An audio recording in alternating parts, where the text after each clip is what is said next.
Prosa Escueta, un podcast de poesía a mi manera.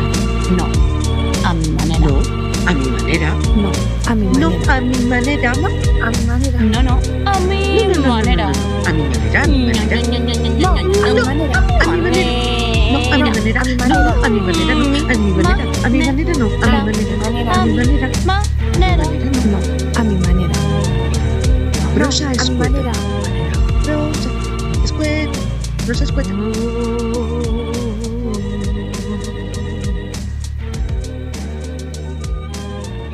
Desde la guarida deliciosa del asombro cantamos y tejemos un poema de hilo huérfano y salvaje. Somos Nares Montero, Adriana Bañares y Lola Nieto. Esto es Prosa Escueta y hoy nos acompaña Begoña Callejón. Bienvenida, Begoña. Encantada de estar aquí con vosotras, muchas gracias por haberme invitado. Vamos, más encantadas nosotras.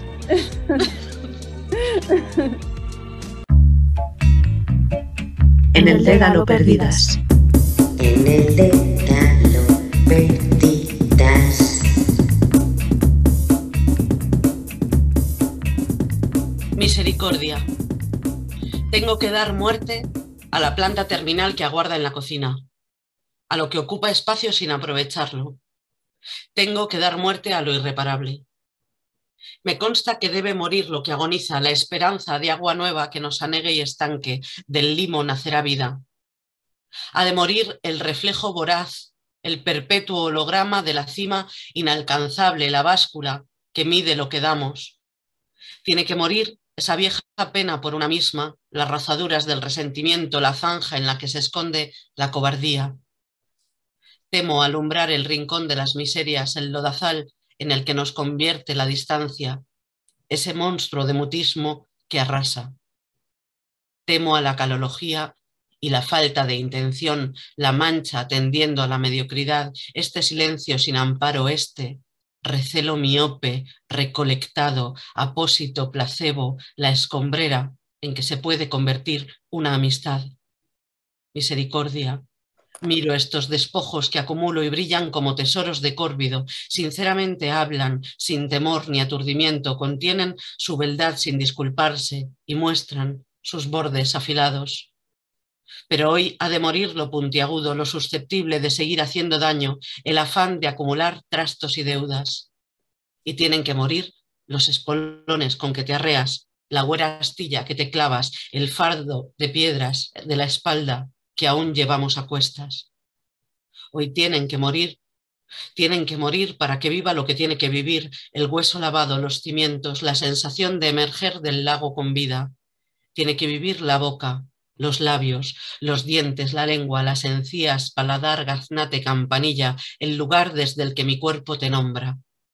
Tiene que vivir mi voz, y tu voz en tu garganta ya por siempre ha de vivir, el hilo que todavía no se ha cortado, las manos con que un día trenzaste mi pelo, el amor con que mis ojos aún te miran.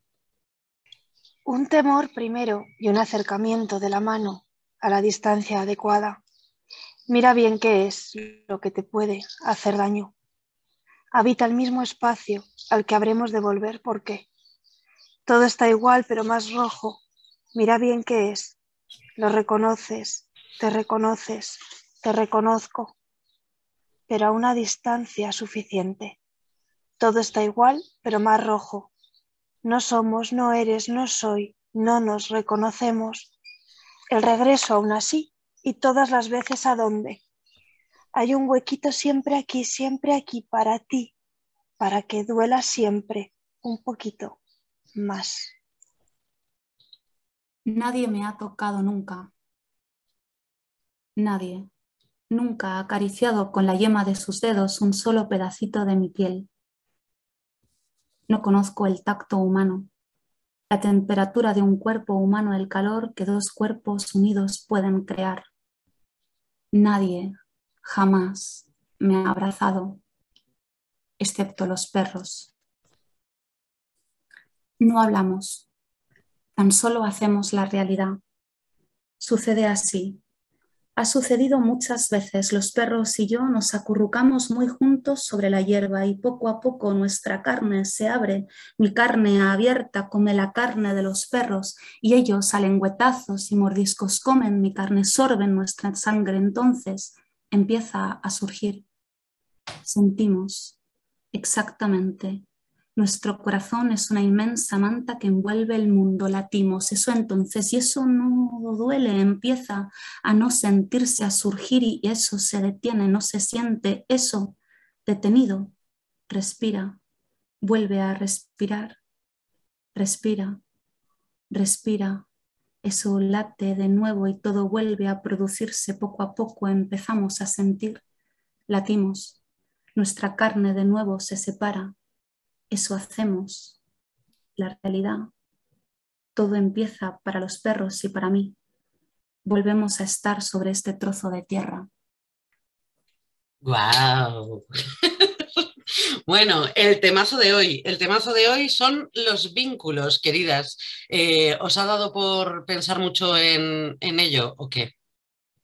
A mí me ha dado por pensar en la necesidad de lo que debe morir para que otra cosa surja, ¿no? En tu texto eso aparecía mucho, Nares, y como que me hizo pensar que muchas veces creemos en los vínculos desde lo que crece, ¿no? Como crear vínculos como algo que florece, que crece, que suma, y quizá, no sé, escuchándote pensaba en que igual los vínculos es una forma de desaprendizaje, de quitar, de restar. No tengo mucho preparado para seguir por este camino, no sé qué os parece, pero pensé como en esa posibilidad, ¿no? En lugar de ir hacia el crecimiento, el vínculo como algo que resta, algo que quita y que probablemente nos permite quizás una escucha un poco más pausada, más tranquila, más hacia el hueso y no hacia la acumulación. Yo estoy hoy desde la casa familiar, entonces no es casualidad, ¿no?, que haya escrito un poco sobre esto, que lo he escrito poquito antes de reunirnos, la verdad, porque venir a esta casa, ¿no?, que fue la casa de mi abuela, ahora es la casa de los hermanos de mi madre y mi madre, pues es también siempre volver al lugar de la infancia y volver a esos vínculos y reencontrarme con ellos, ¿no? Que yo siempre tengo como un conflicto, ¿no?, con ese vínculo de volvemos a la familia, pero a veces acabo tan harta de ellos. Tengo que decir un poco bajito porque estoy por aquí cerca.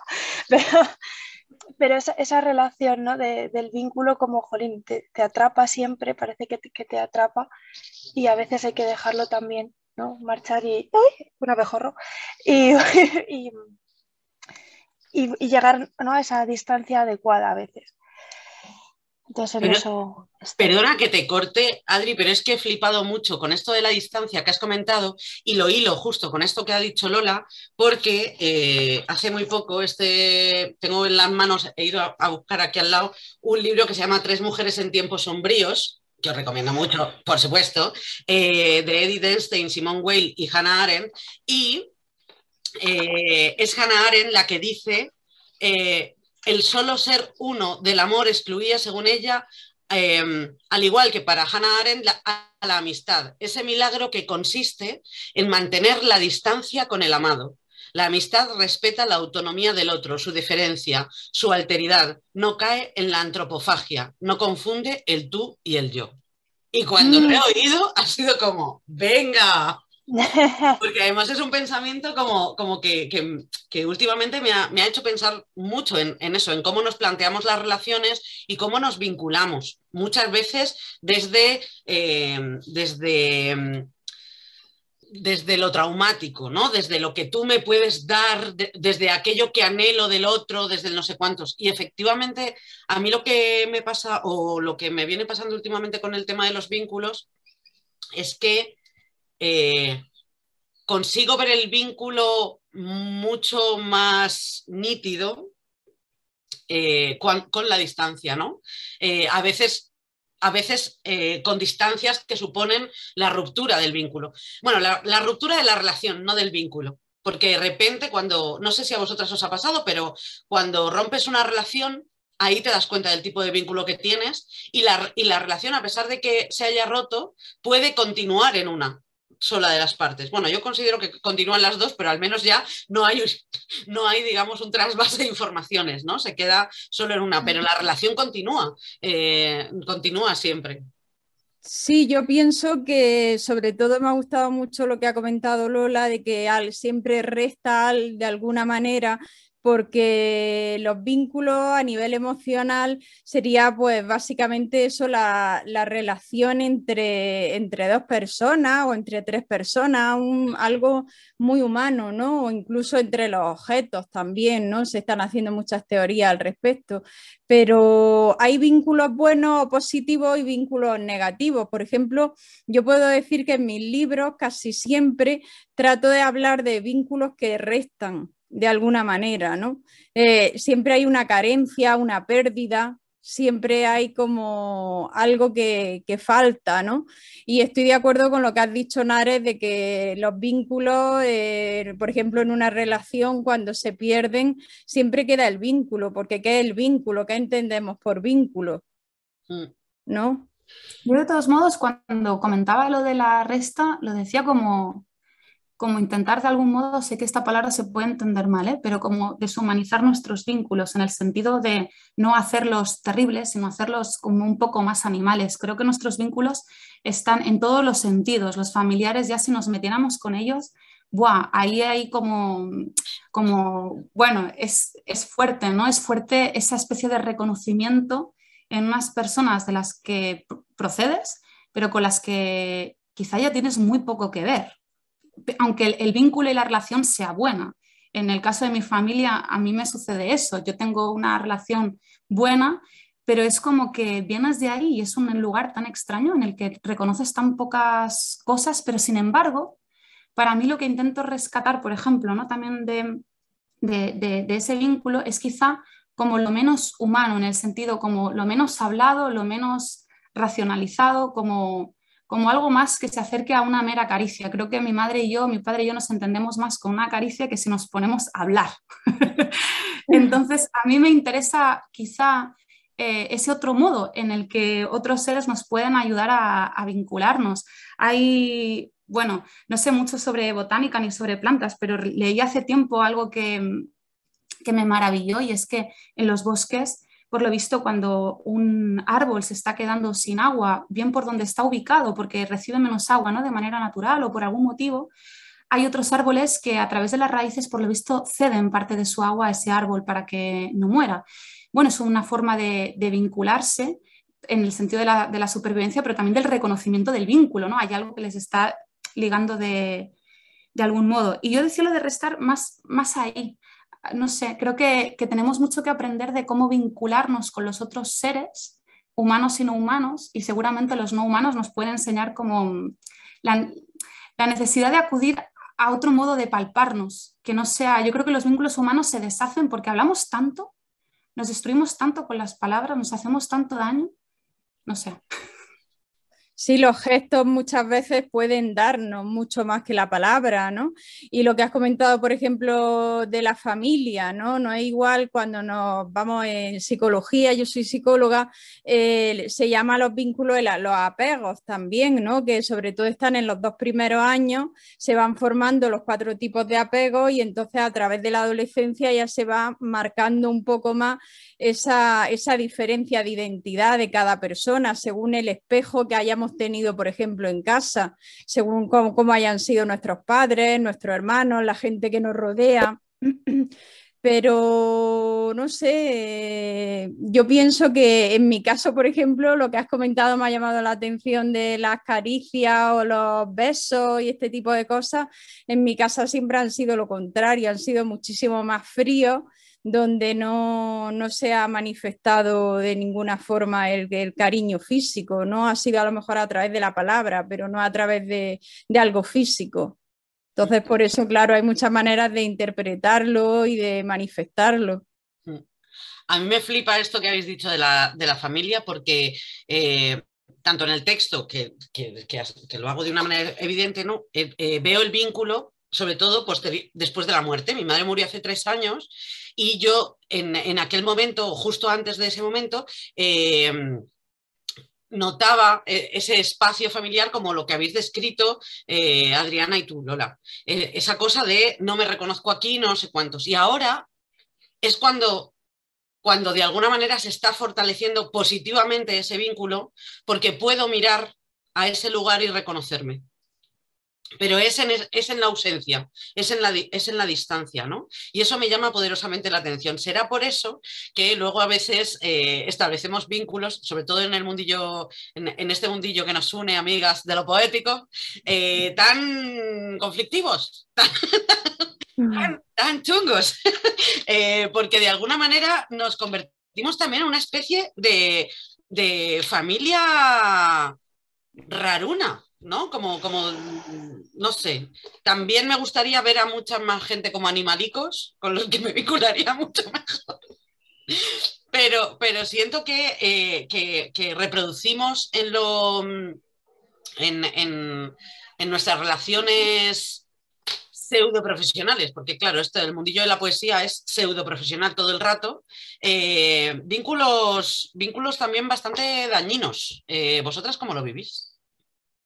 Pues yo creo que, claro, yo creo que de algún modo los intereses están todo el tiempo ahí.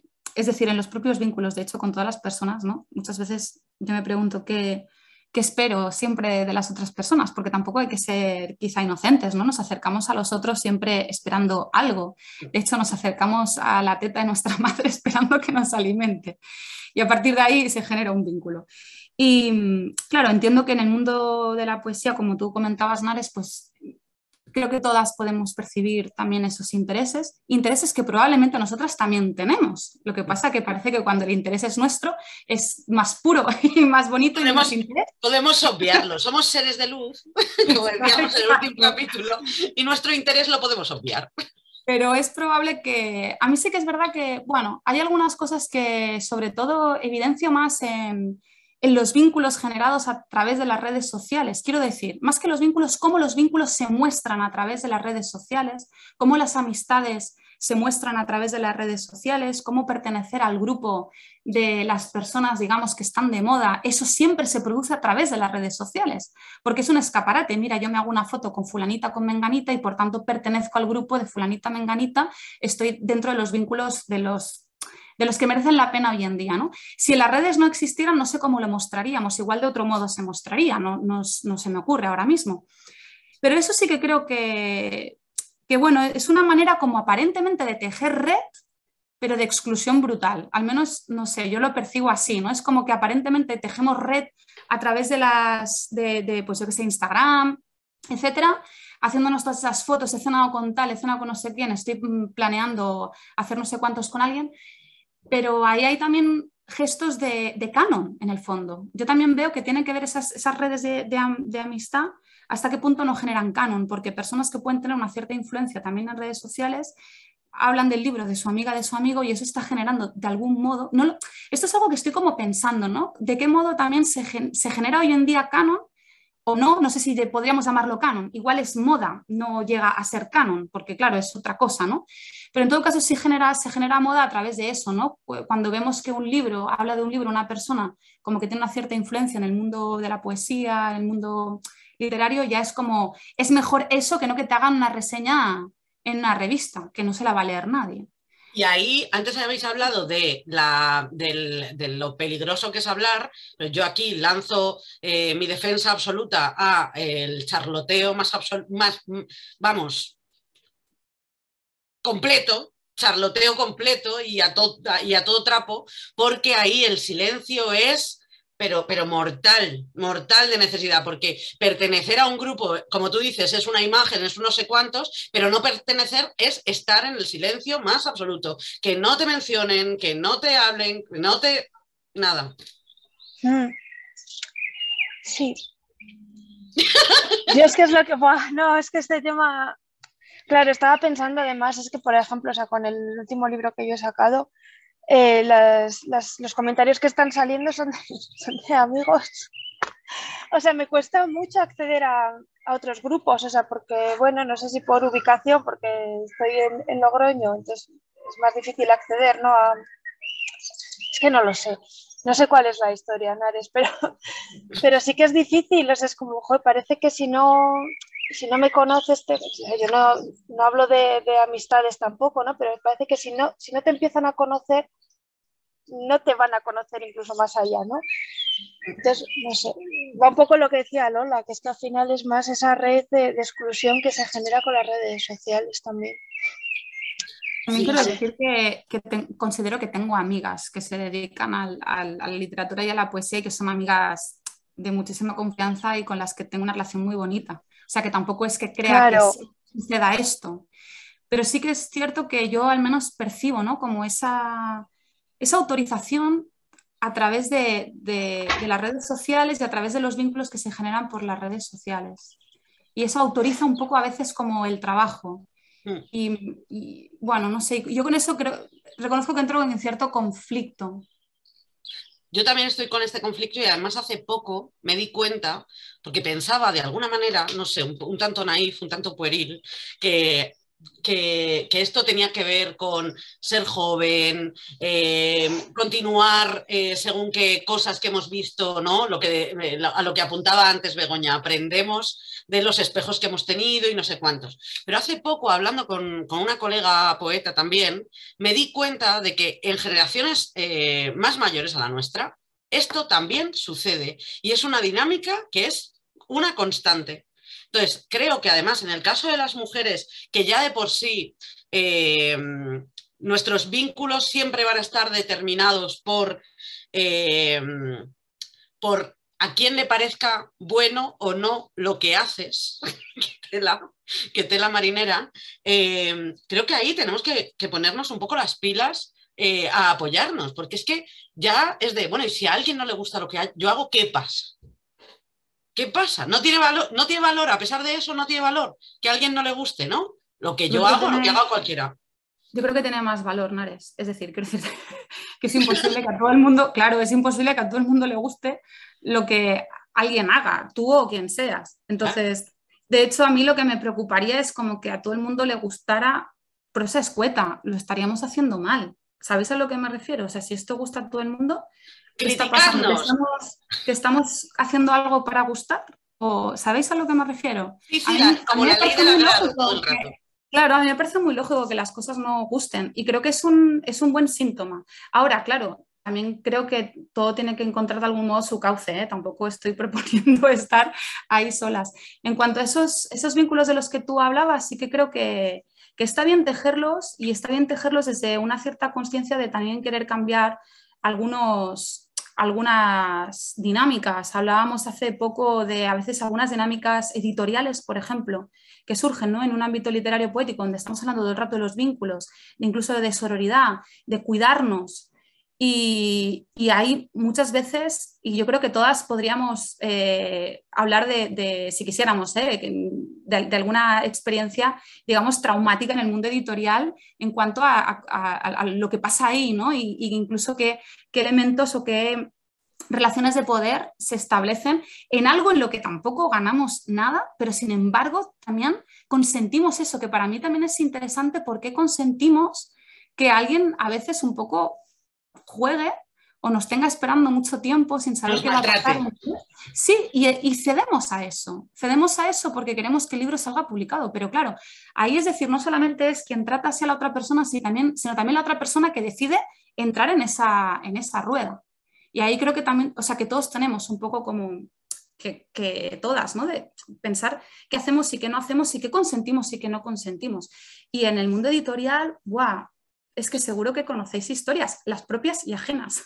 Bueno, y hablamos a medias de esto, ¿no? ¿O no hablamos? Claro, no vaya a ser que haya represalias que además a ver las bailas como las meigas. No, claro. Sí, pero es curioso, ¿no? Cuando todo esto deriva en algo personal, que es lo que yo creo que estamos viendo bastante a menudo, ¿no? Si disientes con algún organizador de un festival o con un editor, parece que te cierran puertas ya. No sé. Sí, qué difícil es hablar de esto, porque ya me voy a cerrar más puertas todavía, pero es verdad, es complicado. O sea, es un mundillo que que tira mucho también a lo personal, igual por lo que decías antes, Nares, también de que tampoco se llega a profesionalizar, ¿no? No sé. Adri, si te sirve de algo las puertas de nuestros corazones, las vas a tener abiertas. Bueno, chicas, nos queda todavía mucho programa. Yo creo que de momento por aquí lo dejamos. Vamos a dar paso a nuestra siguiente y flamante sección con Adriana Bañares. Criaturas de manantial. Criaturas.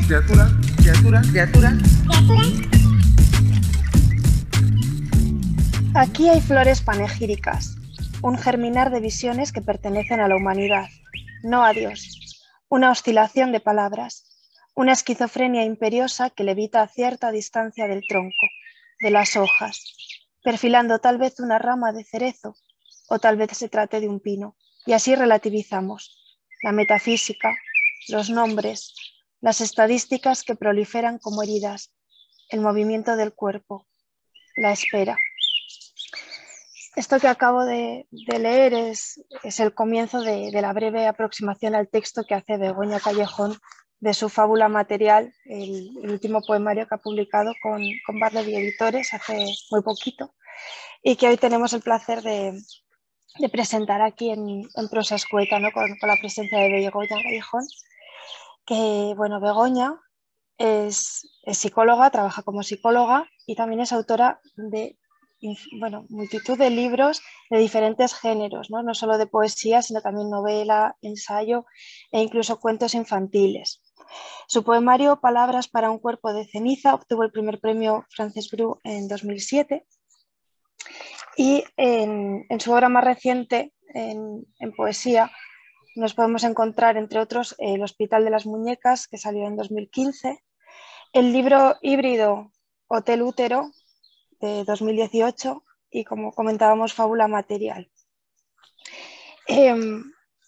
Yo no sé, Begoña, si tú lo ves así, pero leyendo estos tres últimos libros, ¿no? El Hospital de las que he mencionado, porque hay alguno más también.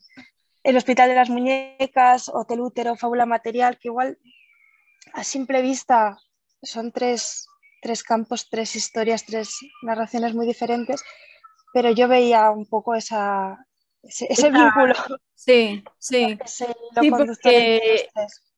Sí, los tres libros hablan de un vínculo, por así decirlo, completo, satisfactorio, ¿no? Más que hablar de eso, hablan de una pérdida, ¿no? De algo que está roto, una carencia, y entonces los tres tienen ese punto en común.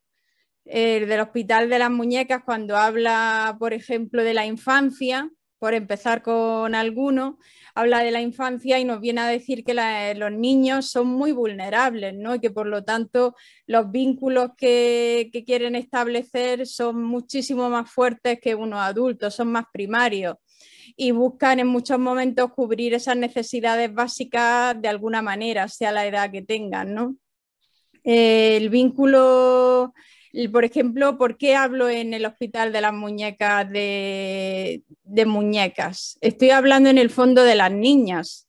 Estoy hablando de niñas que se convierten en muñecas de alguna forma.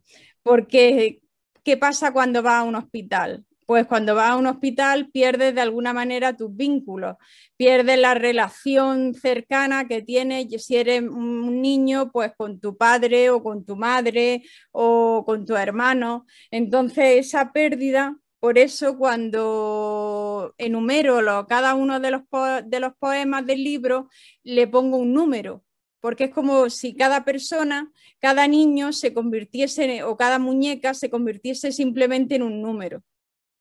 No son nada, porque ¿qué son? Simplemente es que las muñecas son como si fueran telas o botones, algo que no tiene vida. Entonces quería mostrar un poco eso, ¿no? Que con la introducción de esas niñas en el hospital, pues perdían cierto tipo de vínculo. Sí. Sí, a mí me llamaba mucho la atención tanto en Hospital de las Muñecas como en Fábula Material, ¿no? Que pueden ser, no sé, en uno de ellos, en el Hospital de las Muñecas, puede ser una naturaleza muerta, una naturaleza artificial, y en Fábula Material una naturaleza muy viva. Esa catalogación en ambos poemarios, ¿no? Que, como decías, ¿no? Que les quitan y les dan identidad también a cada Claro, muñeca y a claro. cada insecto. Por ejemplo, en Fábula Material no solamente quería representar lo vivo, como termina el libro en un estado apocalíptico, por decirlo así, ¿no? ¿Qué quiere decir de lo que estamos haciendo nosotros con la propia naturaleza, que la estamos destruyendo? Pues la materia en el fondo es lo que tiene masa y ocupa un espacio, ¿no? Y por lo tanto ahí entra o da cabida un organismo vivo o un organismo que no sea vivo. Entonces yo quise llamarlo fábula porque era como una especie de cuento. Estaba contando una fábula que podía ser real en un futuro más próximo o menos próximo, y material porque quería ver el lado del principio, cuando empieza el libro, en las dos primeras secciones, que es tálamo y branquia, hay más vida que conforme va avanzando el libro. Cuando llega ya a Élitro y a Ragnarok, es cuando de alguna manera la muerte se va acercando. Entonces empieza con vida y casi termina con muerte. Aunque hay una resurrección final a través de una niña, ¿no? Que es la que se supone que es la gran salvadora, ¿no? Entre comillas, de este mundo, ¿no? Que estamos destruyendo, pero esa era la idea. Sí. Sí, ese final, eso, que es un fin del mundo, que es un renacer, ¿no? Que hablábamos antes un Sí. poco con el tema de los vínculos, es ese fin del mundo que devuelve otra vez la vida, ¿no? De otra manera. Había leído en una entrevista que te habían hecho hace poco que Fábula Material es una visión poética sobre el destino de la humanidad. Sí.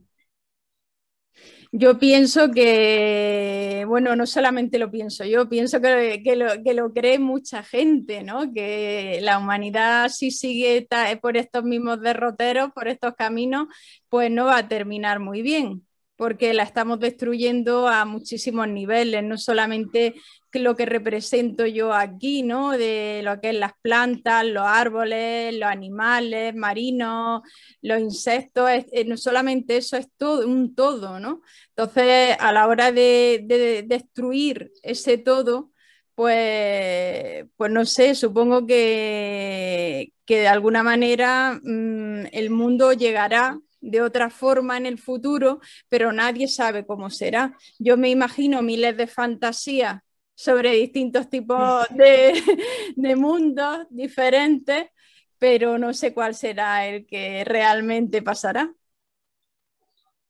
Nos dominarán los insectos. A mí me fascina Yo creo que sí.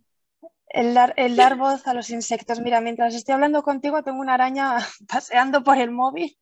Y digo, mira, es que lo está entendiendo todo.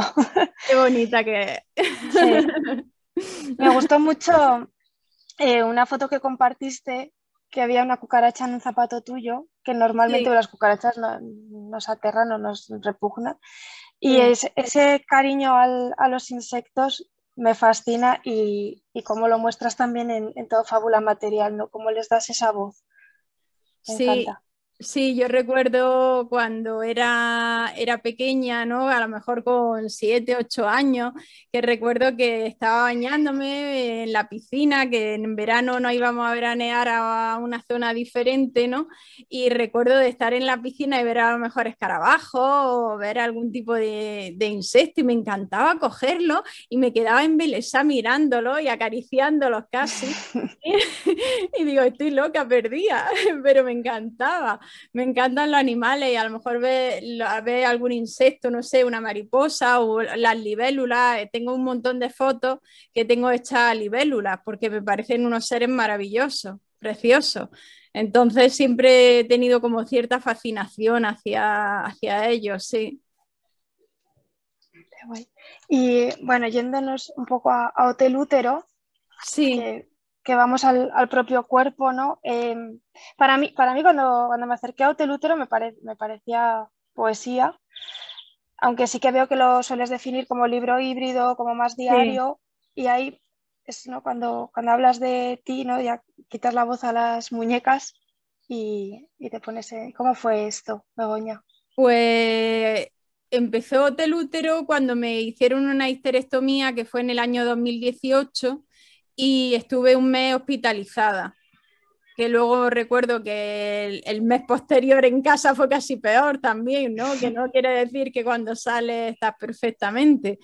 Pero bueno, de allí estuve todo el tiempo debido a la anestesia, ¿no? Y a todo lo que me pusieron, pues empecé a recordar, me dio por pensar en el pasado y empecé a recordar pues cosas que me habían sucedido en la infancia, en la adolescencia, en la primera parte de la adultez y entonces pues decidí inventarme como si en cada habitación, porque yo paseaba muchísimo por los pasillos del hospital, como si a cada número, a cada habitación, metiera dentro uno de esos recuerdos, porque muchos eran un carácter desagradable, ¿no? Algunos eran un poco negativos. Entonces, pues, para sentirme como más libre, cogía cada uno de esos recuerdos y lo iba metiendo en habitaciones y empecé a escribir en la cama y al final salieron 21 habitaciones que fueron como 21 capítulos de todo lo que ocurrió. Por ejemplo, en uno de ellos habló sobre que el del ojo del animal,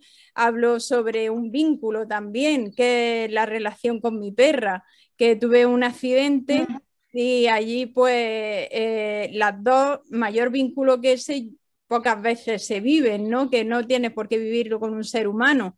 Estábamos las dos solas completamente, atrapadas en el coche con el accidente porque dio una vuelta de campana y no podíamos salir y claro, fue aquello muy intenso. Entonces yo para mí el cariño que le tengo a esa perra, que ya luego se hizo más mayor y esa perra murió, todavía cuando la recuerdo o la nombro, a veces se me saltan las lágrimas, ¿no? Porque los vínculos pueden ser, como hemos dicho, de muchísimos tipos.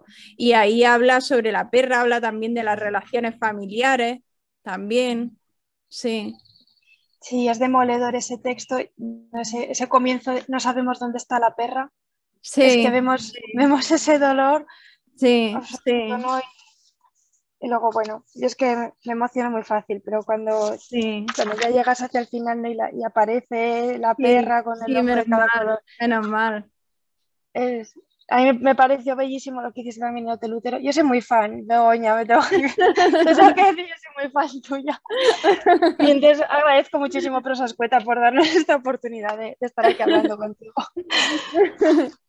Pero me interesa mucho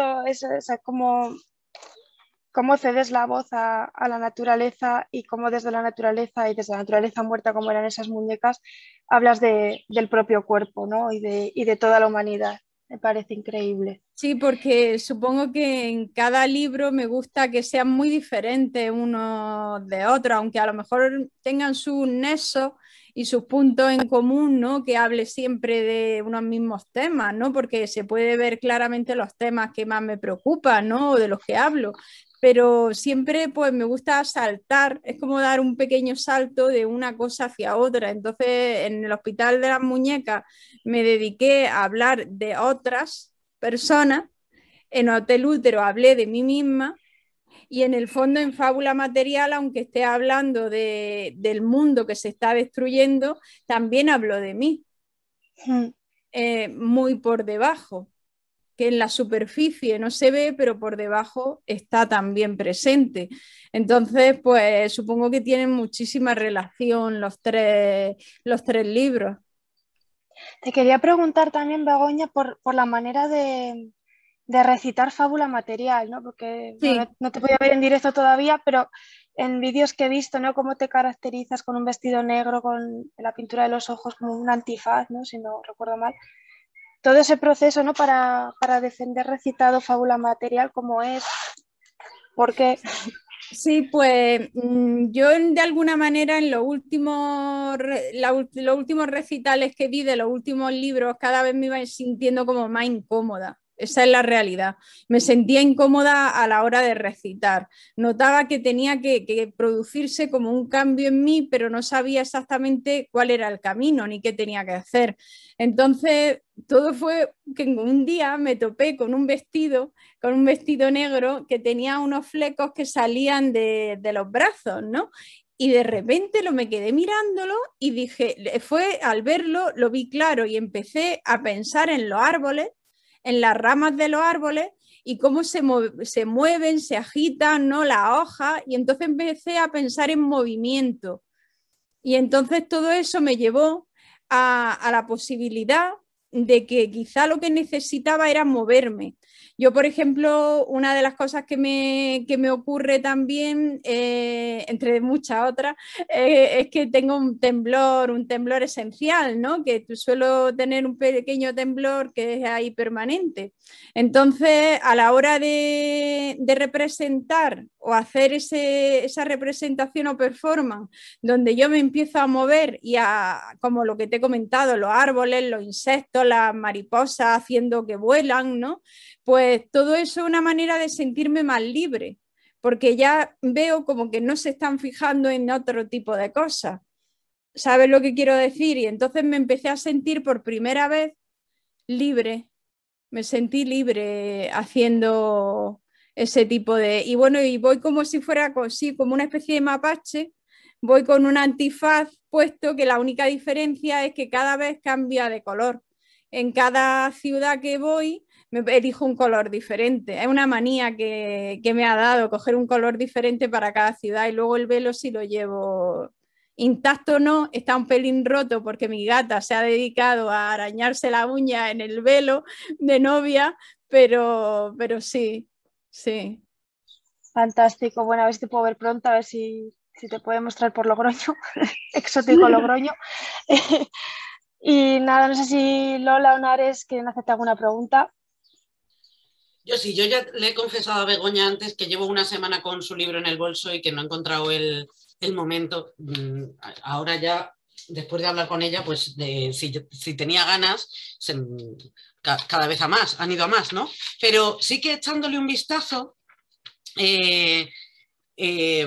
pues claro, de repente es como tienes una manera concreta de recitar el libro. Luego, por supuesto, el libro mismo tiene su propio corpus, no sé cuántos, pero todos estos simbolitos que están en medio del texto, los guiones, las barras, el símbolo del yen, todo esto, como... Yo sé que, por ejemplo, Lola también tiende a no ser ni canónica ni formal y en esto, pero es algo que a mí me genera muchísima curiosidad. ¿Cómo os planteáis el texto así? ¿Cómo surge el texto así? Pues en mi caso, por ejemplo, si te fijas, ese tipo de símbolos, ¿no?, suelen aparecer de la mitad hacia el final, más que al principio. Entonces, para mí era una manera de representar el caos a través de los símbolos, como mezclados con todas las palabras, ¿no? Y cada vez como que el texto es como si no que te cueste más leer el texto, pero es como algo que se interfiere, como una interferencia. Entonces, para mí los símbolos significaban eso, como una pequeña interferencia al final, sobre todo en Ragnarok, que aparecen muchísimo. Me encanta este tipo de cosas porque, bueno, sobre todo por lo de las ideas fijas que tenemos con respecto a la poesía, a cómo debe mostrarse, etcétera.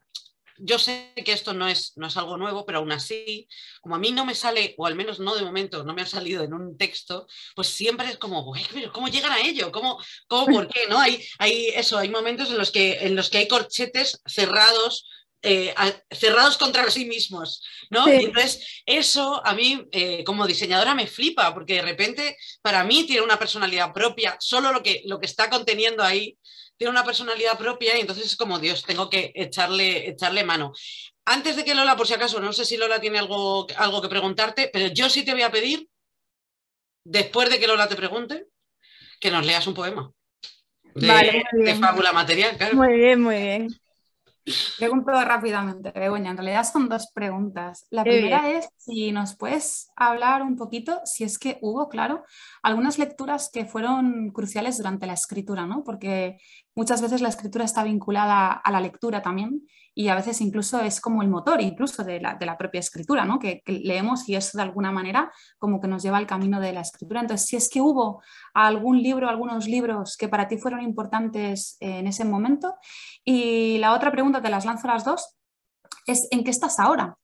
Si de alguna manera Fábula Material ha dejado algún residuo, algún pozo que ya está empezando a convertirse en otro futuro libro, o bueno, que nos hables un poco eso de en qué Sí. estás ahora. Sí, pues influyeron muchísimos, muchísimos libros, desde el de Brillita hasta el de Yori Graham, los anteriores, los dos que te están traducidos, ¿no?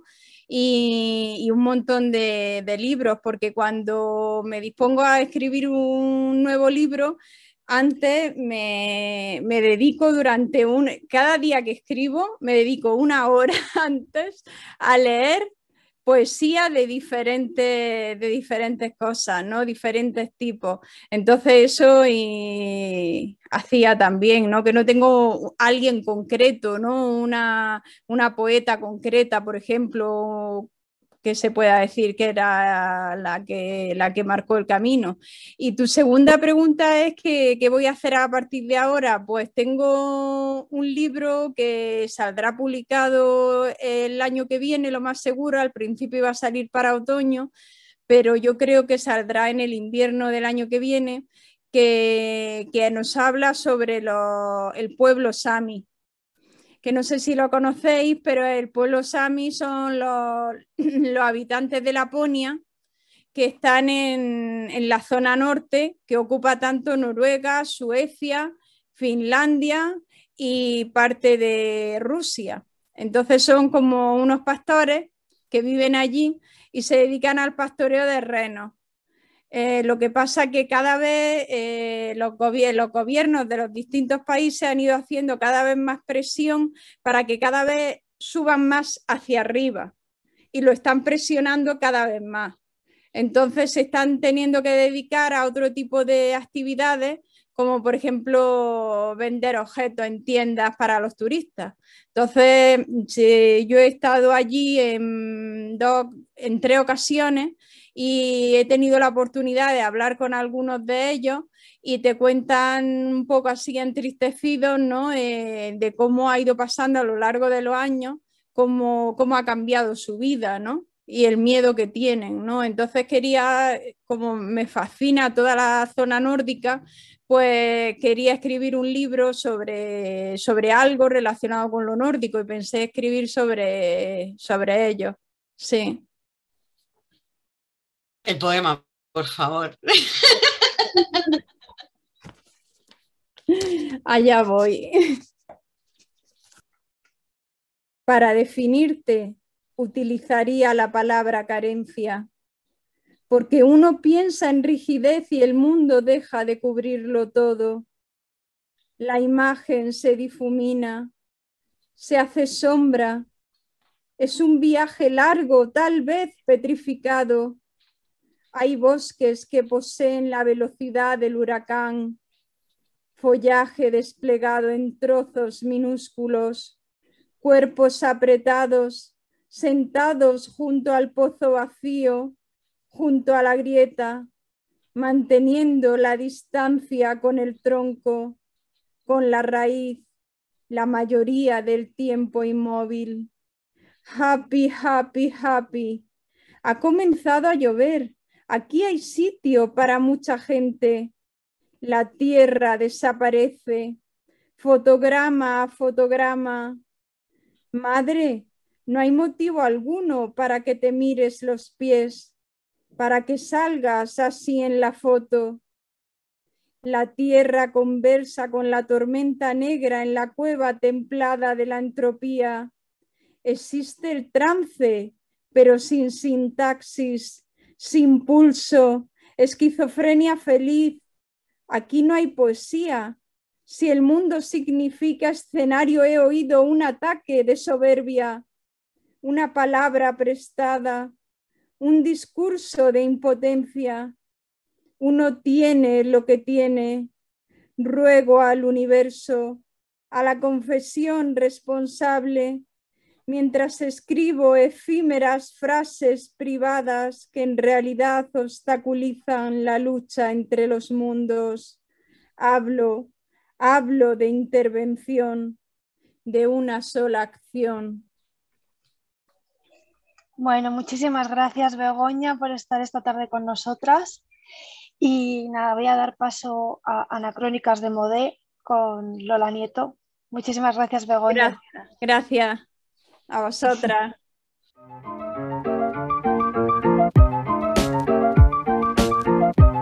Anacrónicas de Modé. Anacrónicas de Modé. De Modé. Anacrónicas de Modé. Empezamos Anacrónicas de Modé y me voy a tomar el lujo de hablaros de un libro que acaba de salir, algo raro, que no es habitual en nosotras, porque solemos recomendar libros que se publicaron hace 1000 años o que se escribieron hace 1000 años. Bueno, al menos alguno ha surgido ya de esta otra época. Pero hoy me apetece muchísimo empezar esta tríada de libros que os quiero recomendar o que me gustaría al menos hablaros de ellos, con Acúfenos, de María Rosa Maldonado, que es un libro que creo que ha salido apenas hace 10 días más o menos, hace que está en librerías. Y debo confesar que también lo hago desde el puro cariño, además de la admiración también profunda a su poesía. Conocí la escritura de María Rosa Maldonado cuando en CRIL del 71, que es donde también ha aparecido este libro, Acúfenos, publicó Atzavara, y de eso debe hacer como quizás 10 años. Atzavara me impresionó muchísimo, no conocía nada de la escritura de María Rosa, no se había publicado tampoco nada antes. Y como os digo, 10 años después aparece este libro en Thriller 71, Acúfenos, y de nuevo vuelve a ser otro volumen donde, si os acercáis, ya veréis de algún modo, ¿no?, la voz particular, poética de esta escritora. María Rosa nació en Barcelona, pero cuando era pequeña a vivir a Argentina, donde todavía sigue residiendo. Y es una persona, yo tuve la ocasión, bueno, he tenido la ocasión, de hecho, de estar con ella más de una vez aquí en Barcelona cuando ha venido de visita.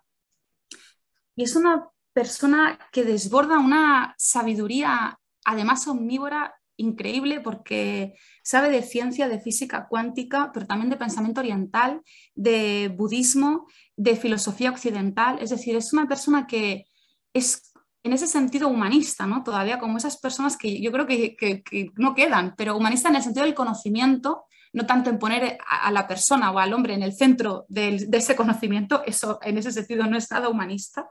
Y en los poemas de Acúfenos también se puede observar, ¿no?, acudir a lo pequeño, acudir muchas veces también a los animales más insignificantes y más pequeños para encontrar en ellos otra sabiduría y otro conocimiento que probablemente será el camino para salvarnos y salvar la tierra. En Acúfenos todo este conocimiento del que os hablo, tan intenso y tan omnívoro, aparece.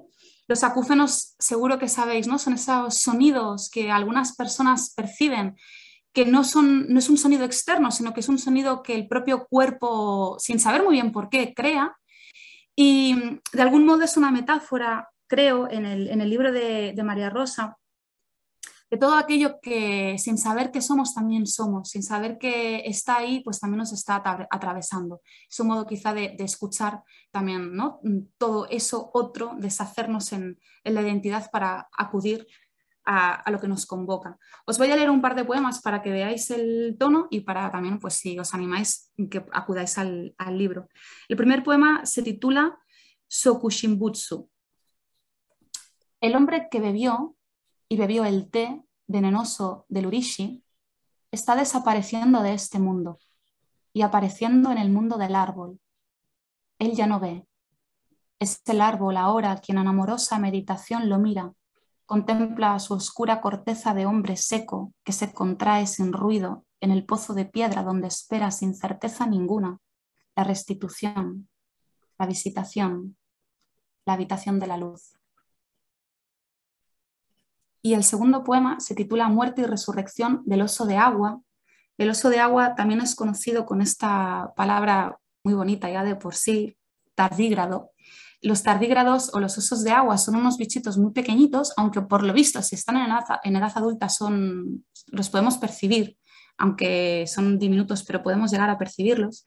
Y son unos animales asombrosos y, bueno, muy singulares, porque son capaces de vivir en circunstancias muy extremas, o lo que para nosotros, los humanos y otros animales también, claro, son circunstancias muy extremas. Por ejemplo, pueden soportar presiones muy altas, pueden también vivir a menos 200 grados de temperatura y a más 150 grados de temperatura, pueden estar hasta 10 años sin recibir agua y sobreviven, y viven en lugares viven en el agua, pero pueden vivir en el agua también incluso como en elementos que estén en contacto con el agua, como por ejemplo musgos o líquenes, helechos, también pueden vivir propiamente en el agua. Y el poema de María Rosa, bueno, tiene como protagonistas a estos seres que nos enseñan que la vida a veces es muy extraterrestre, y gracias, ¿no? Que también tengamos esos otros modos de estar vivas. Quién sabe si en otra vida seremos osos de agua, ojalá, ositas de agua. No hay guerra en el tardígrado, nada se opone en él a la constancia de su propia virtud. Lo que ha empezado a ser que perdure y traspase una por una las infinitas láminas del tiempo. Puede viajar desnudo por el espacio externo, indiferente al hidrógeno, a la presencia de la fuerza oscura y a la pavorosa radiación de la fuera. Habitar en las más altas cumbres donde pastan serenos el Siachen y el Gangotri, en las criptas profundas de los mares cerca de esponjas vítreas y pulpos luminosos, o en el húmedo musgo de cuidados jardines. No es mayor que una punta de alfiler, pero tiene la dureza del cuarzo y sabe de secarse y morir hasta que el tiempo amaine. Esta es mi primera recomendación para la sección. La segunda es un libro, me acerco más a mi dimensión nipona, que siempre por aquí voy recomendando libros que vienen de Japón. Y como no, pues vuelvo a recomendaros un libro, en este caso es una obra de teatro que se llama Las vacantes, vacas lecheras Holstein. La autora de este libro apasionante es Satoko Ichihara. Ella nació en el año 88 en Osaka y es dramaturga, directora de teatro y también novelista. De momento que yo sepa, este es el único libro que se ha traducido, está en Satori, la traducción es de Marta Gallego, y es una obra, con esta obra ella obtuvo uno de los cuantos premios que ya ha obtenido por su escritura, por su dramaturgia. Es una obra muy particular. Por una parte es una reinterpretación de Las vacantes de Eurípides, pero desde una mirada completamente libre que lo que hace es cuestionar. Os voy a hacer un poquito el planteamiento simplemente, ¿no? Desde dónde parte la escritura. Y luego os digo, por tanto, lo que cuestiona. Bueno, es una mujer que de pronto un buen día pues, se cuestiona, se plantea cuál ha sido su vida. Una vida, por supuesto, anclada en todas las tradiciones que os podéis imaginar, ¿no? Y a partir de ahí ella empieza pues, a pensar si realmente le gustan los hombres o si quizá le gustan las mujeres o si quiere tener o no quiere tener hijos, o si por qué come compulsivamente carne cuando sabe que la carne que come proviene de animales que han sido directamente torturados y asesinados. Es decir, hay un cuestionamiento un poco como piezas de dominó casi, ¿no? Se va cuestionando una cosa, luego otra, y es todo aquello en lo que nos han hecho creer o aquello que nos han dicho la vida es esto. Ella empieza a zarandear todos esos, esos pilares que de alguna manera tejen la vida, de una manera que para mí es lo más interesante, de una manera muy irónica, salvajemente irónica, agresivamente irónica. Yo creo que habrá muchas miradas que se sientan, digamos, como que es demasiado esto. Y creo que por eso también os lo recomiendo, porque no es un libro que esté hecho para contentar o para criticar desde lo políticamente correcto, ¿no? Podemos hablar por ejemplo, de sexualidad, de género, de veganismo, pero también con ciertos límites siempre, ¿no? Y yo creo que ella aquí derrumba también esos límites y habla desde, como os decía, desde una libertad salvaje y maravillosa. Os voy a leer también un pequeño fragmento para que veáis un poco el el tono que tiene. Voy a ir mezclando personajes, porque eso es algo también muy curioso. A mí me parece un texto que, pese a ser una obra de teatro, yo lo leí como un libro, como un largo poemario, ¿no? Se van intercalando personajes, pero todos ellos confeccionan un lenguaje para mí muy, muy poético. Voy allá a ver qué os parece. Cuando era pequeña, una vez cogí unos palillos largos de cocinar y me puse a remover la pecera. Había visto a mi madre cocinar con ellos. Los utilizaba para batir huevos en un bol mientras yo miraba cómo se mezclaban las yemas con las claras. Me impresionó y quise probarlo por mí misma. Así que ni corta ni perezosa cogí un par de palillos de la cocina y me puse a remover la pecera. Los peces de colores daban vueltas y vueltas, pero no se mezclaban con el agua en absoluto. Así que pensé que si los revolvía más rápido tal vez acabarían mezclándose. Y eso hice. Cada vez removía el agua más rápido, más rápido. No podía parar. Yo solo quería ver cómo los peces de colores se mezclaban con el agua, pero cuando quise darme cuenta estaban todos muertos. ¿Por qué los mataría? ¿Tú sabes por qué? Puedes tener la total certeza de que tus deseos nunca dañaron a nadie. Olvidas el oscuro poder que mora en tu interior. Puedes prestar atención a lo que hay más adentro. De un óvulo de vaca Holstein y esperma producido por nativo japonés, fertilizado con éxito, nació una criatura con la mitad superior del cuerpo humana y la mitad inferior de raza bovina Holstein, una centaura, versión bovina. Nació una criatura con la mitad superior del cuerpo humana y la mitad inferior de raza bovina Holstein, esperma producido por nativo japonés. La música cesa y se detiene la proyección. ¿Puedes tener la total certeza de que tus deseos nunca dañaron a nadie? ¿Olvidas el oscuro poder que mora en tu interior? ¿Puedes prestar atención a lo que hay más adentro? Bueno, ahí os dejo, si os apetece, está en Satori, como os decía. Yo os la recomiendo, es una de las obras de teatro que ahora está Satori sacando una colección de obras de teatro japonesas traducidas, y de los que he leído es el que me ha zarandeado con una fuerza asombrosa y maravillosa. Y última recomendación, os lo digo así rápido para no comer más tiempo, es un manga, Mushishi se llama, de Yuki Ushibara. Por una parte me apetece mucho recomendaros este manga porque la autora es una mujer. Es cierto que en Japón en los últimos años sobre todo sí que hay más mujeres en el mundo del manga, o sea que es algo como que se está incorporando también y están obteniendo reconocimiento, pero bueno, sigue siendo un mundo masculino. Entonces, bueno, me apetece mucho hablaros de Yuki Ushibara. Su obra Mushishi, ella empezó a publicarla en revistas japonesas en el año 1999.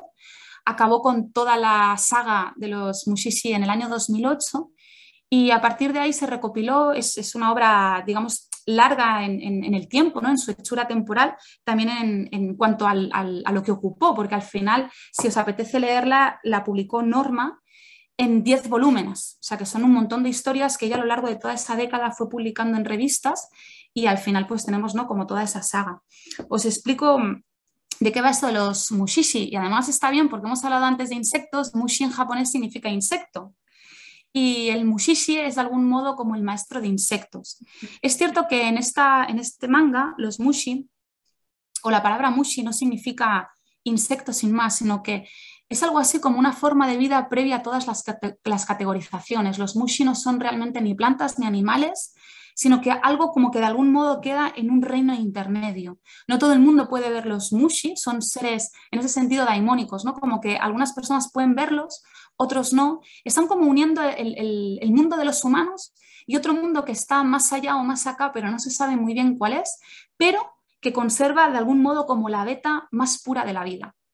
Entonces, Ginko es un mushishi, un maestro de insectos, que es el único personaje que hila todas las historias, y él lo que hace es recorrer una especie de Japón atemporal, no se sabe muy bien si es el pasado, si es el futuro, y recorre las montañas, las aldeas, para buscar personas que hayan sido ocupadas por los mushi. Tiene mucho que ver también con la idea del vínculo. Los mushi ocupan a veces los cuerpos de los humanos o de animales porque necesitan hospedarse en esos cuerpos para sobrevivir, nunca para generar el mal. Eso es algo que me parece muy hermoso. En la obra nunca los mushi son malos. La perspectiva de los humanos es, o en este caso de Ginko, del mushishi, es que los mushi hacen lo necesario para sobrevivir igual que hacemos las personas. No es decir, que si consideramos que los mushi son malos porque pueden llegar a ocupar un cuerpo humano y hacerle daño, los humanos también somos malos porque ocupamos otros cuerpos, nos los comemos y les hacemos daño, ¿no? Entonces, esa mirada moral no existe, sino que se entiende que la simbiosis es para los mushi necesaria, pero en cuanto dañan a los humanos,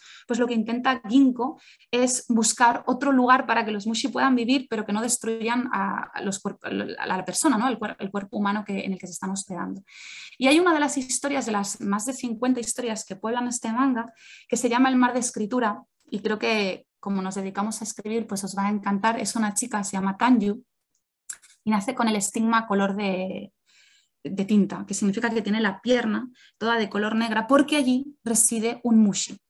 Y ella lo que hace es escribir con ese mushi, literalmente, porque el mushi trata de contar su historia a través de su cuerpo. Y hay unas escenas preciosas en las que el mushi, ese color negro de tinta, pero que en realidad es el mushi, empiezan a subir por su cuerpo, convertidos ya en kanjis, en letras, y ella al final destila de la punta de la yema sobre el papel la escritura y la va poniendo, ¿no? sobre el papel esa escritura. Es muy bonito bueno, a mí me parece muy interesante y también muy bonito porque ¿quién está escribiendo, ¿no? La chica escribe, pero al mismo tiempo son los mushi quienes escriben a través de su cuerpo, y tiene que ver también con un vínculo que muchas veces surge en la escritura, que es el vínculo de todo aquello otro, ¿no? que está con nosotras y que aparece pues en eso, ¿no? En el momento en el que escribimos. Y esas son mis 3 recomendaciones. ¡Qué buena pinta! ¡Qué buena pinta todas! Bueno, yo hay una que tengo la suerte de tener cerquita. Me encanta que hayas mencionado a mis amigos los tardis. Para mí son los tardis. Yo me quiero reencarnar, si es que la reencarnación existe, en un oso de agua, en un tardígrado. Estos animalitos que no tienen ojos, que solo tienen una boca trompeta y unas manitas con unas garras muy monas, por favor. En fin, seguro que también son salvajísimos en su vida en miniatura. Pero esto, pues que estos sí que son animales que viajan por el espacio. Estos sí que merece la pena que sobrevivan a todo. Mi recomendación de hoy, me voy a la clasiquez. Me voy a la clasiquez y me voy a reivindicar a una autora española. Pues que no se la reivindica lo suficiente. Está a la altura de los mejores poetas, señores sociales, de los que no diré los nombres porque todo el mundo se los sabe, pero en este caso si le preguntas a cualquiera que vaya por la calle, en la punta del pensamiento no tendrá el nombre de Ángela Figuera Aymerich. En concreto, creo que es imperdible. O sea, creo que es absolutamente necesario, siempre digo absolutamente, no sé si lo habéis notado, me encanta esa palabra, me llena la boca. Bueno, su poemario Belleza Cruel. Cada vez que vuelvo a él, yo pienso, si ya me lo he leído muchas veces, ¿cómo es posible? Bueno, pues a mí me sigue atravesando. Y en concreto os voy a leer uno de mis poemas favoritos de este poemario.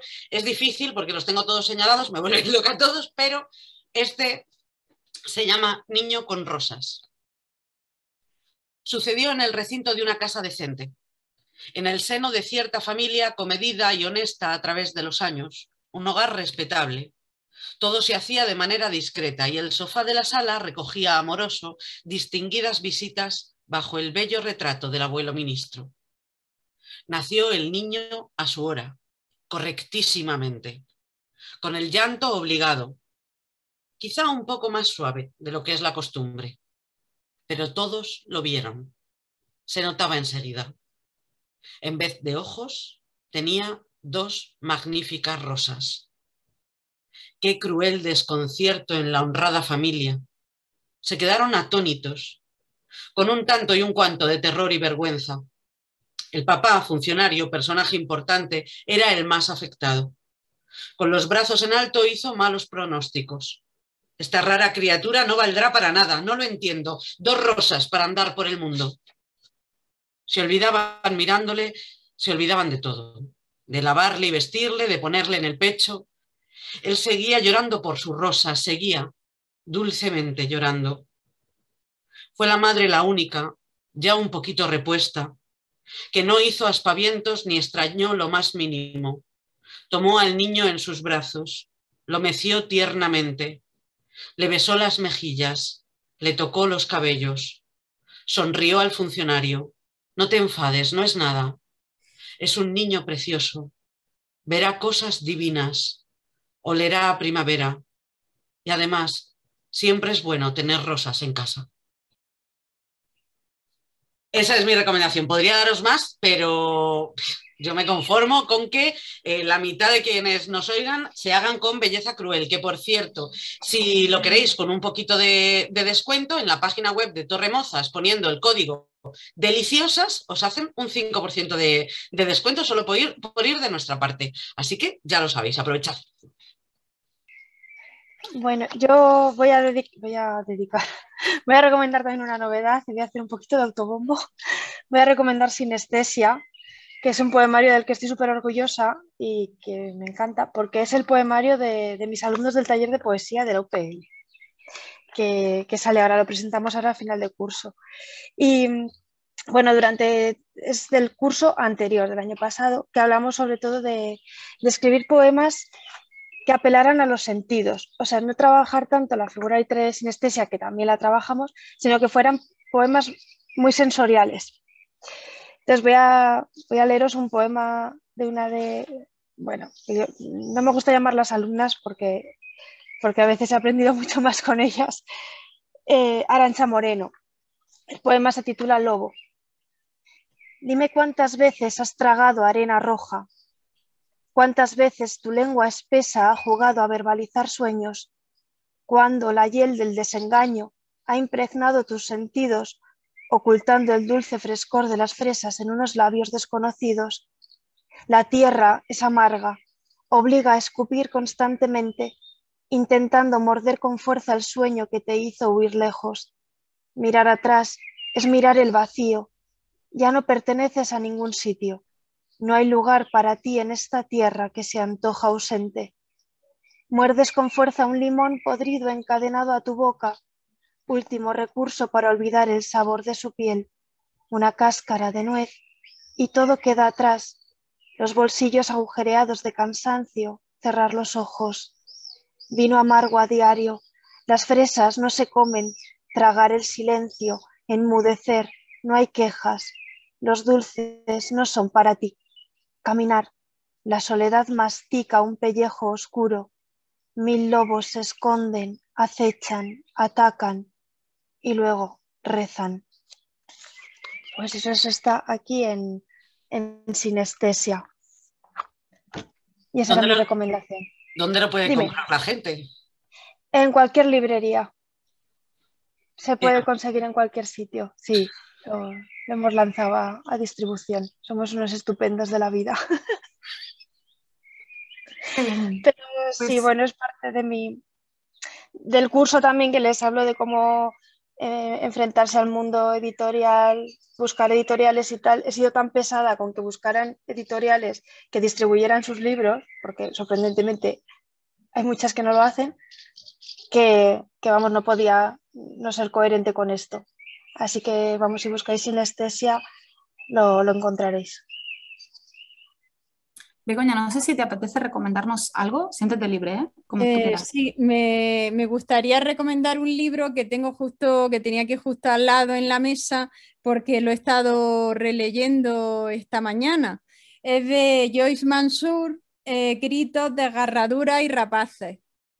Que este libro me lo compré, bueno, la última edición fue en el 90 y me tiene fascinada, lo he leído 1000 veces y os voy a leer el poema justo que viene en la contraportada, que la verdad es que de utilizarlo tanto faltan algunas de las palabras, pero creo que casi me lo sé y que puedo intuir las palabras que faltan.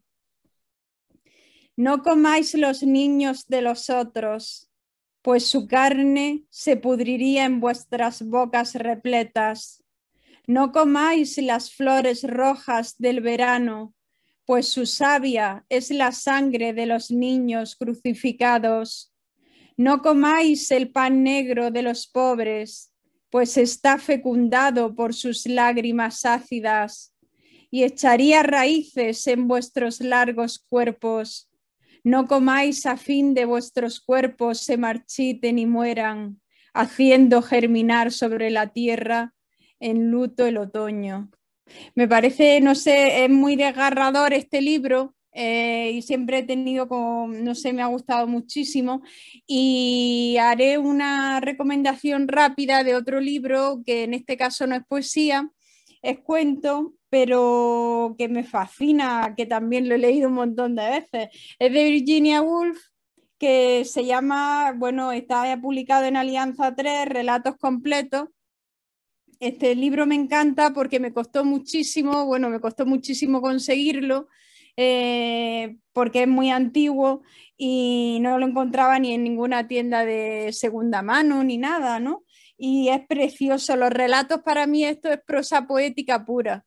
Por eso lo he seleccionado, porque aunque estamos hablando de poesía y esto sea relato, pero tiene muchísima relación. Estamos más acostumbrados a las novelas y los ensayos de Virginia, pero sus cuentos no han destacado tanto, no se han leído tanto los cuentos, y entonces pienso que es interesante hacer un pequeño hueco ahí y dejarle un espacio y comenzar a leer estos cuentos. Pues muchísimas gracias, Nares, Adriana, Begoña, por las recomendaciones. La verdad que tenemos trabajo, pero trabajo gozoso, placentero, delicioso. Así que quizá con estos libros, con estas autoras, nos podemos despedir, si os parece, hasta el próximo episodio. Os decimos ya, os anunciamos que en el próximo episodio viajaremos. El tema del que hablaremos, discutiremos, charlaremos, gritaremos, lloraremos, será viajar. Y nos acompañará, tendremos la suerte de que nos acompañará María García Zambrano. Así que hasta entonces nos despedimos. Esto es Prosa Escueta. Chao. Chao. Chao.